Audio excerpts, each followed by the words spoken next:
You were right for Q4. How does SoFi look going into 2024?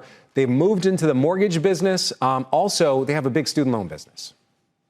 Yeah, so I think 2024 looks great for SoFi. This is setting up to be the very first year for them ever in their 12-year history that they're going to tiptoe into profitability, which is a huge deal, not only as far as courting institutional investors, but it also is a big deal from a regulatory perspective, potentially reducing capital reserve requirements, those kind of things. So will allow them to expand quite significantly into places they haven't really been able to just yet.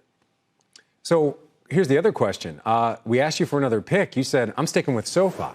So what makes you so bullish on SoFi? There's so much competition in the fintech space. Why do you feel like this is one of the best ones?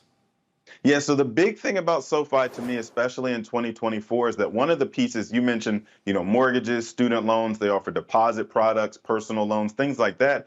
But one of the things that goes under the radar with this name is their banking as a service feature, which basically allows other fintechs and bigger tech companies to white label their banking services. And so I look for a company like Apple, for example, who wants to push further into fintech without having to actually tack on all of the infrastructure required and get all of the permitting and everything else. Somebody like that, maybe not Apple, but somebody like that with a really big name who wants to expand into this space, I see them looking to partner with SoFi in 2024 to get there faster.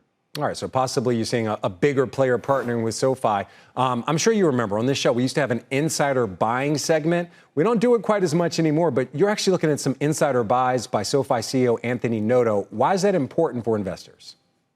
Well, for one thing, nothing shows support and nothing shows confidence in a company like the CEO, him or herself, actually purchasing shares of that company personally. And every time this company has dipped below the $7 threshold, I've noticed that Anthony Noto has picked up six-figure lots of shares every single time. So I don't know exactly why just yet, but that $7 mark seems to be a key support level for him personally. So I would keep an eye there as well.